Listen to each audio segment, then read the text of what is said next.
Então, gente, o esquema da nossa aula de sociologia, ele vai começar da mesma forma que foi da nossa aula de filosofia, né? Eu preciso de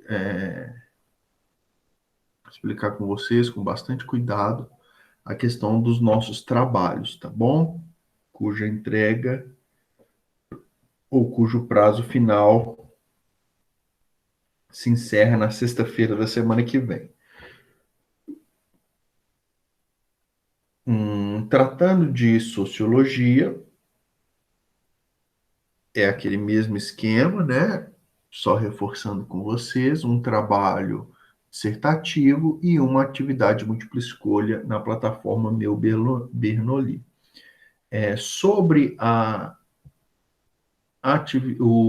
sobre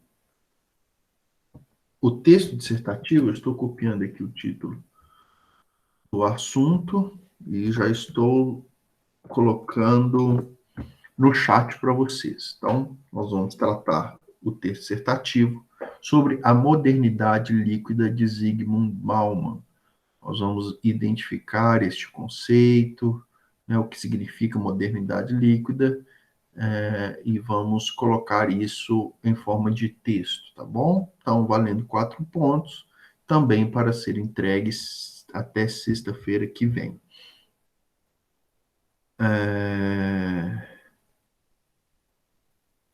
Bernardo está escrevendo alguma coisa no chat. Isso, modernidade líquida. É...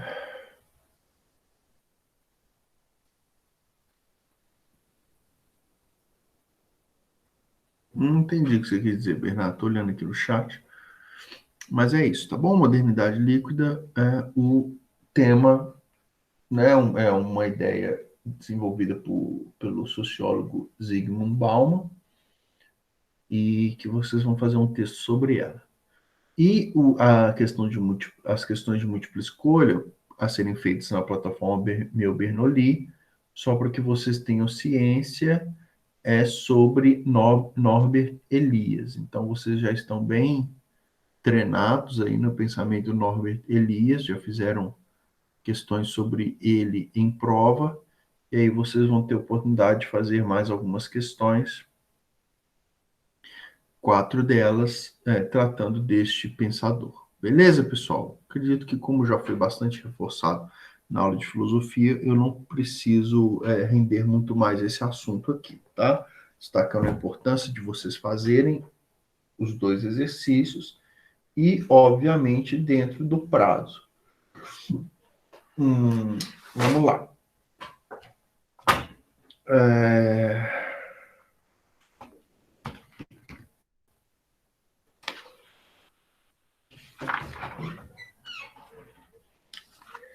Pessoal, tem bastante atividade aqui e atividades muito interessantes, questões do Enem a serem feitas a partir da página 61, tá bom?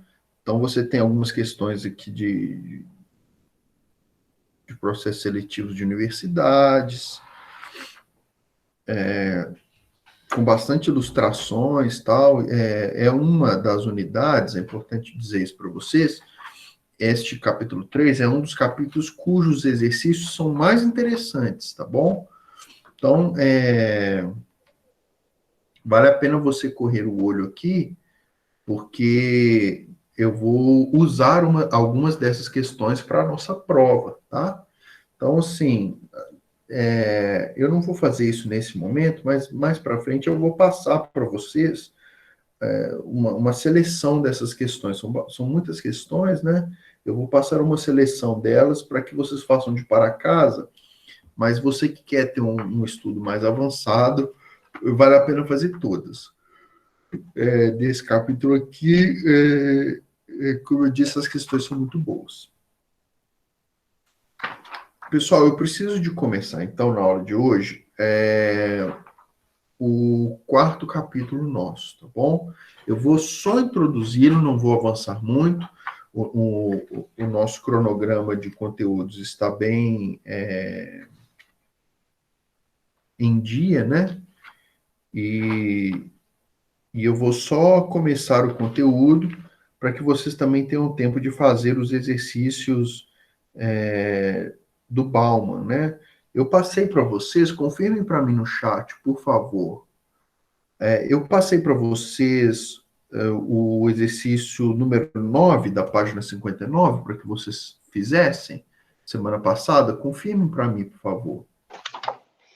Sim, foi. Sim, né? Então isso já foi feito. Então, ótimo. O exercício principal desse capítulo. Bom, então, já que eu fiz isso, eu posso ir com segurança iniciar a próxima unidade, né? A Esther perguntando o tema do texto dissertativo. O tema é justamente a modernidade líquida de Zygmunt Bauman. Então, podemos avançar e iniciar agora o capítulo 4, que vai tratar da sociologia no Brasil. Então, pessoal, até agora no nosso estudo, nós vimos, especialmente nos 2 últimos capítulos, nós vimos um percurso histórico de sociólogos, né, europeus. Então, nós vimos como que a sociologia se funda enquanto disciplina autônoma e própria, e os primeiros pensadores dessa perspectiva mais científica, vamos dizer assim, da sociologia, enquanto estudo empírico da sociedade, né? Com as discussões metodológicas e etc., no que tange ao estudo sociológico. Nós vimos, então, no capítulo em que apresentamos para vocês esses primeiros pensadores, nós trabalhamos 3 deles, que foi o Durkheim, que foi o Weber e que foi também o Marx. 3 sociólogos importantes, fundadores da sociologia. Depois, no capítulo anterior, nós vimos mais 3 sociólogos que desenvolveram consideravelmente o estudo da sociologia, não é isso? Então, nós vimos o Norbert Elias, nós vimos também o Pierre Bourdieu, e encerramos a aula passada falando do Zygmunt Bauman.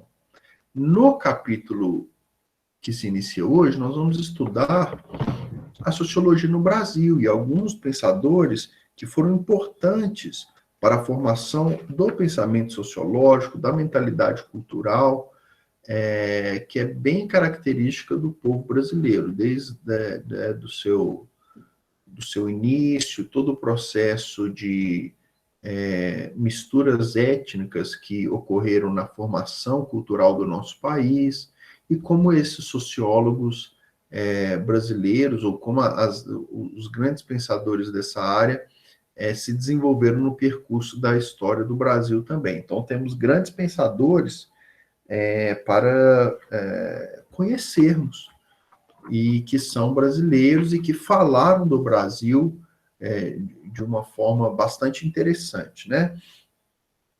A primeira parte desse capítulo, eu confesso para vocês que não é tão interessante assim, porque os pensadores tinham visões sociológicas ligadas ao século XIX, visões muito distorcidas das coisas, né?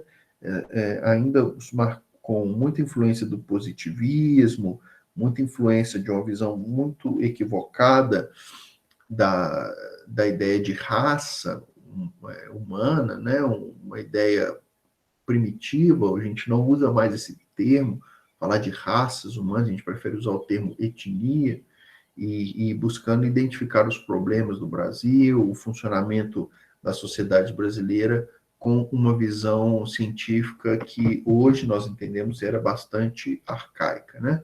Mas a partir da página 76, e aí esse primeiro contato com o capítulo 4, eu pretendo fazer esse panorama mesmo, né?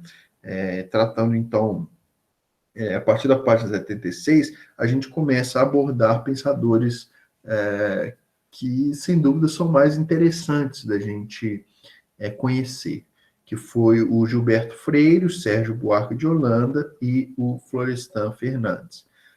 3 sociólogos pensadores, né, historiadores, que contribuíram muito para identificação de toda essa cultura brasileira, das divergências sociais do Brasil, alguns problemas que são bem típicos nossos também, né? A diversidade cultural, a grande desigualdade social, a formação da sociedade que teve durante muitos anos, né, no país um processo de escravidão é, dos negros, e isso gerou impactos sociais muito significativos na formação do nosso país, né? O papel dos imigrantes também, os imigrantes europeus que chegam ao Brasil e também fundam colônias e implementam a sua cultura, especialmente no sul do país, não é isso? Então, todas essas compreensões da diversidade cultural do nosso país, nós vamos estudar esses Professor, três só te interromper um pensadores minutinho aqui. que, como eu apresentei para vocês, começa, na minha opinião, aí, né, sem dúvida, começa a ficar uma análise mais interessante. Mas sem pular etapas, né? Nós precisamos de identificar na primeira parte do capítulo o subtítulo número 1 da página 70, em que aborda o surgimento do pensamento social no Brasil. Então, pessoal, esse pensamento, né, nós vimos que a sociologia é uma ciência recente e ela chega no Brasil numa perspectiva bastante precária, né? A gente não pode dizer que nessa primeira fase houveram sociólogos no Brasil. O que haviam, como era uma ciência muito simples, muito nova, o que haviam eram pessoas ligadas à antropologia, ao direito, à economia, que tinham, por seus estudos, por seu diálogo com o pensamento europeu, importavam algumas das ideias que estavam nascendo na Europa e traziam a sua perspectiva no Brasil. Então, o primeiro movimento de sociologia no Brasil tinha muita influência do positivismo, né? E nós sabemos que esse positivismo também foi a base da sociologia no seu início, desde o Augusto Comte, passando pelo Emílio Durkheim, né? E é esse tipo de sociologia que chega ao Brasil no seu início. E também chega no Brasil uma mentalidade do chamado darwinismo social, que, sem dúvida, foi uma mentalidade inicial da sociologia do Brasil e que trouxe uma visão muito distorcida de como se fundamentava as divergências sociais do nosso país, né? Então, o que defende o darwinismo social? O darwinismo, você sabe muito bem, é uma teoria no campo da ciência, desenvolvida por este homem, Charles Darwin, que propõe um processo evolutivo das espécies. Então, ele vai dizer que toda espécie ela evolui de uma condição anterior que lhe deu origem, e dentro da própria espécie há mecanismos de evolução. Então, o darwinismo social ele vai empregar essa ideia de níveis evolutivos para entender a sociedade. Então, o darwinismo social ele classificava as pessoas. Olha como isso é perigoso, né? Inclusive, num campo mais vamos dizer assim, mais radical até, de levar às últimas consequências dessas ideias, inclusive haviam visões de classificações de raças. Então, alguns pensadores ligados ao darwinismo social acreditavam, por exemplo, que os brancos, eles estavam no estágio evolutivo superior aos negros, e isso justificava, então, as atitudes de dominação dos europeus, dos brancos europeus, sobre, por exemplo, os negros, os africanos e os escravos, né? Então veja que essa ideia de hierarquia, de evolução na própria raça humana, gerou pensamentos muito perversos na área da sociologia, né? E isso era um pensamento relativamente comum no século XIX. Nós temos um representante dessa linha, que é o Nina Rodrigues, um pensador brasileiro, Nina Rodrigues, que estava muito alinhado com ideias evolucionistas, né? E isso, pessoal, vai trazer uma primeira discussão sobre o problema, que era visto como um problema, né? O problema da miscigenação. Então, as pessoas começaram a ligar, as pessoas ligadas ao darwinismo social, começaram a perceber quais eram as consequências da mistura de raças típica do Brasil. Porque nós sabemos que no Brasil nós temos a mistura da etnia africana, da etnia europeia e dos índios, né, formando então o povo brasileiro, que é essa grande mistura, né, de índios, brancos, europeus e negros africanos. Esses primeiros sociólogos vão procurar identificar traços negativos dessa miscigenação. Inclusive, alguns deles vão apontar como causas de doenças, né? Haviam muitas doenças no Brasil no século XIX. A medicina ainda não havia se estabelecido enquanto uma política social no Brasil. Então, pessoas adoeciam, morriam, e acabava sendo um problema social muito grande. E aí, esses sociólogos desenvolveram a teoria de que doenças ocorriam no Brasil justamente porque uma etnia trazia uma espécie de doença que a outra etnia não estava acostumada com ela. E aí, por exemplo, quando africanos têm alguma doença que não é comum na Europa, e há essa mistura de europeus e africanos no Brasil, a tendência é que não haja imunidade suficiente para lidar com esses problemas, né? Então, e os índios também, então toda essa mistura geraria vários problemas sociais ligados à miscigenação. Eu estou dando um exemplo da saúde, né, da doença, para vocês identificarem um deles, mas havia também a ideia de que se houvesse essa constante miscigenação, haveria uma queda também na intelectualidade das pessoas.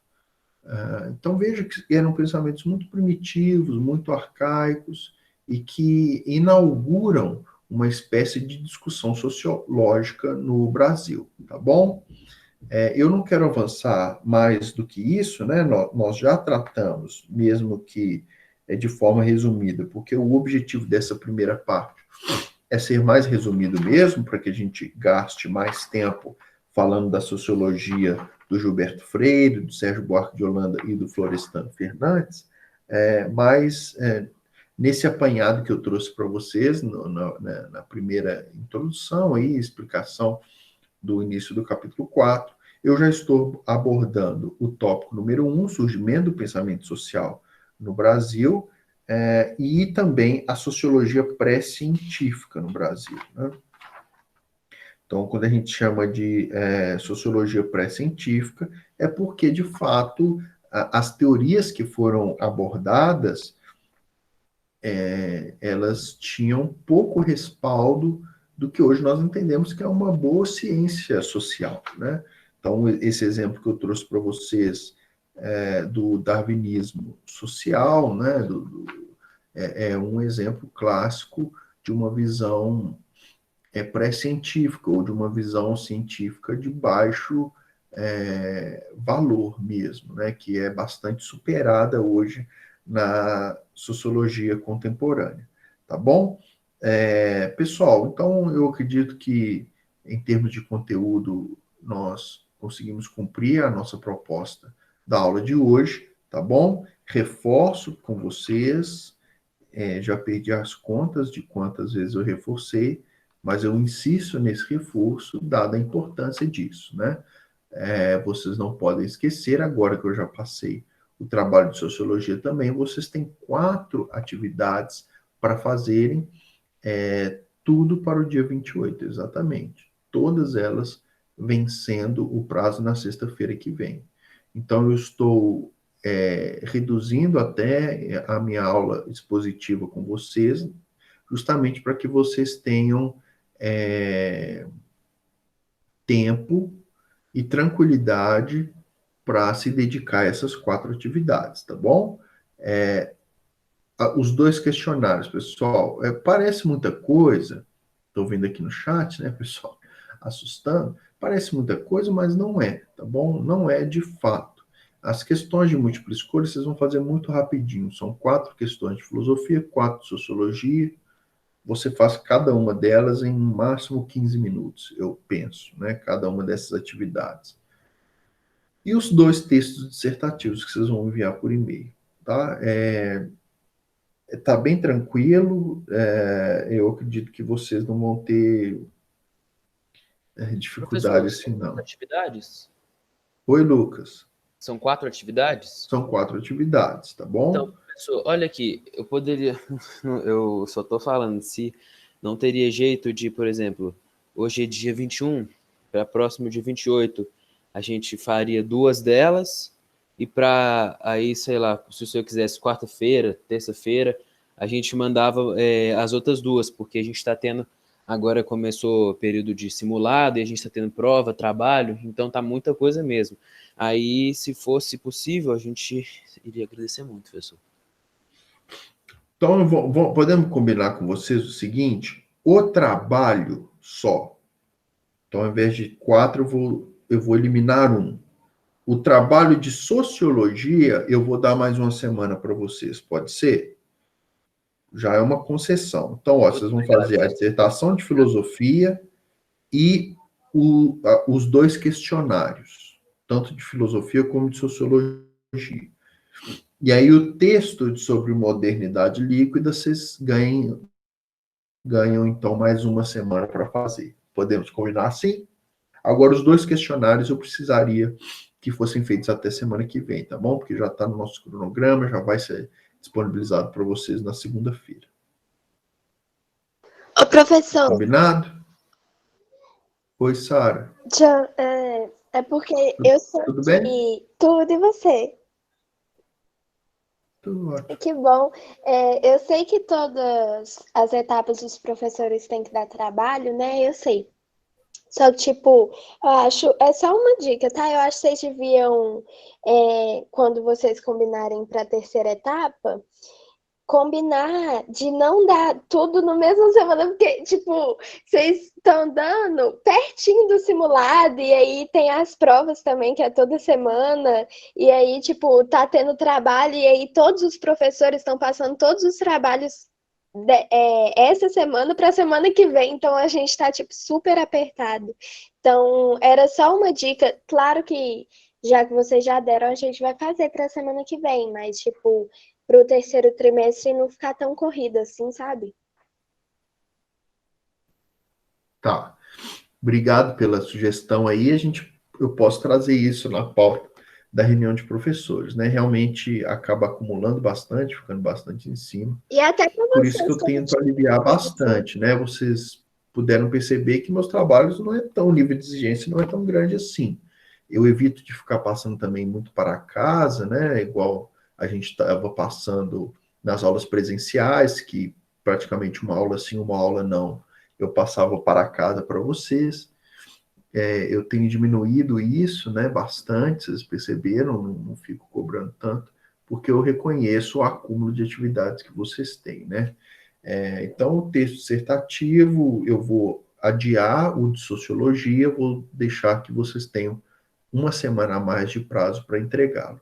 Então, só afirmando, confirmando com vocês, para a semana que vem, então, fica o texto de filosofia e os 2 questionários. Sendo que os 2 questionários, pessoal, vocês já fizeram as minhas provas, né? E vocês sabem que não é difícil responder as questões que eu elaboro, né? Essa prova de filosofia foi essas segundas provas, né, de filosofia e sociologia, foram um pouquinho mais difíceis que a primeira, eu reconheço. Mas eu acredito que o nível das questões está bem acessível aí, e propriamente essas questões da atividade da plataforma, que vocês vão fazer essa semana, essas 4 questões de filosofia e 4 de sociologia, elas são bem curtinhas. Então vocês vão fazer elas bem rápido e não vai ter problema. O grande desafio nosso é com a organização. Entendeu? Então, como é muita coisa, muitas atividades a serem feitas, vocês precisam se organizar para não esquecer nenhuma delas. Porque não esquecendo, eu tenho certeza que vocês vão ter tempo hábil para isso, tá?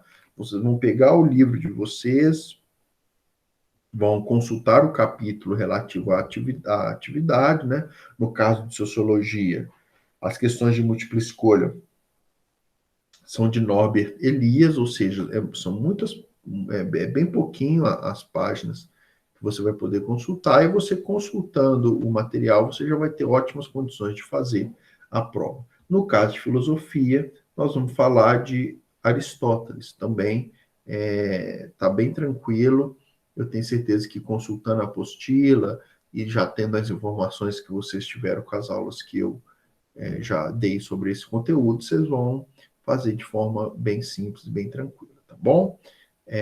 Pessoal, então esse é o conteúdo aí da nossa aula. Iniciamos o capítulo 4 e reforçamos com vocês mais uma vez os trabalhos e atividades para a semana que vem, tá ok? Um abração para todo mundo, fiquem com Deus, um excelente final de semana para todos, descansem, mas também quem já quiser pôr a mão na massa, fazer os trabalhos aí, o que está pendente. Espero que vocês tenham um excelente final de semana, muito agradável. Aproveitem bastante. E a gente se encontra, então, sexta que vem. Beleza, pessoal? Um abração para vocês. Estou com saudade de todos. Fiquem com Deus. Tchau, professor, com Deus. Tchau.